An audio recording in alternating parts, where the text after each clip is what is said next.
I had a pretty nice day today. Spent an hour and a half driving back home because I got stuck in traffic.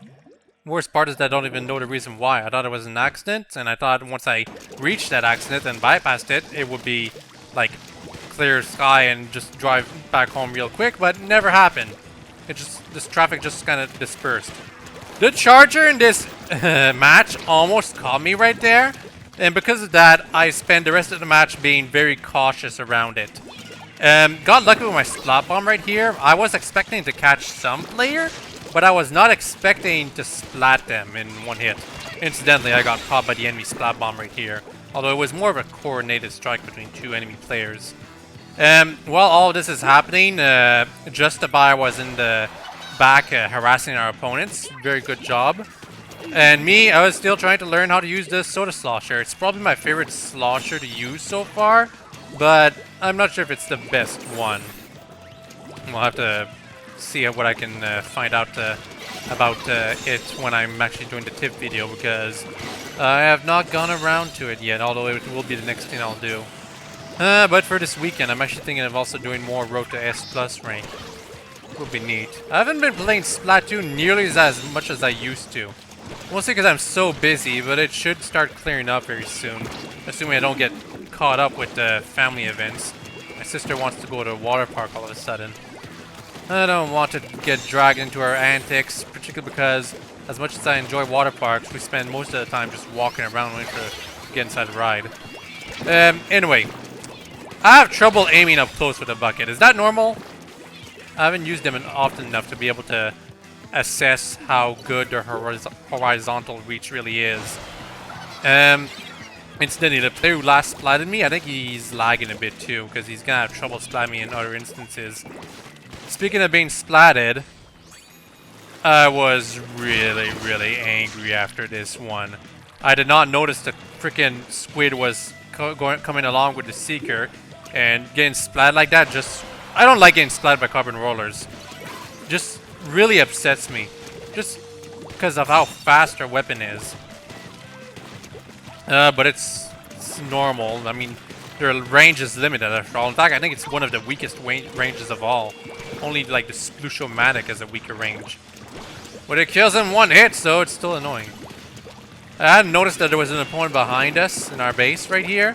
But that right here, I don't know how I didn't get splatted by Karzek. That's what makes me think he was lagging a bit, because missing me point blank for a good amount of time right there, that's not right. That ain't right. Ingzuka served us well to harass the opponents, but I think it's the Kraken that really helped us keep them on the ropes. I like this spot around here the best because it feels like I was at a good advantage. I could ink over the zone, I could catch the charger right here, and I could also watch our backs, you know, although it's more our size in this case. Ooh, bubblers, whatever, what are we gonna do? Retreat, of course, and use the Ingzuka very poorly. I don't even know if I was using it right. Like, I really should have watched my left of all things, because if I had done so, we would have done a knockout right here. We're 1 point left before we win. Yet because they got back to zone, we have to do 69 more points. That's a funny number for some people. Anyway, continuing the match, I'm still doing the best I can with the slosher, even though I'm not very good with it. Get caught by the disruptor, but somehow my allies took care of 3 of the opponents. All of them, in fact. They all got splatted right here. Kind of surprising. I'm guessing it was you who did that, because you're the one who has the most splats at the end of the match. At least on our team. Anyway, it was suicide for me to do this, but I really wanted to catch that player up there. I think it was the charger. That being said, Troy Slosher got his bubbler ready, so he survived for a bit longer, although you can see that he gets splatted right around here. Not surprising, it was like 3 versus 1. Anyway, only 35 seconds left, and it's quite clear that we're not very good against one opponent. See, this is what I mean by me having poor aim. I don't know how the trajectory of the bucket attack works perfectly. This was suicide, but I at least caught the carbon roller. I suppose if I managed to learn how to gauge how the attack of the buckets work, I could be pretty decent with them. As long as they're not overly nerfed.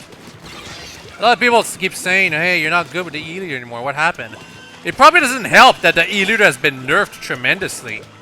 I'm supposed to help my performance with the E-Liter by equipping tons of damage ups, but my rerolls haven't been all that great, and I refuse to wear unfresh stuff, you know?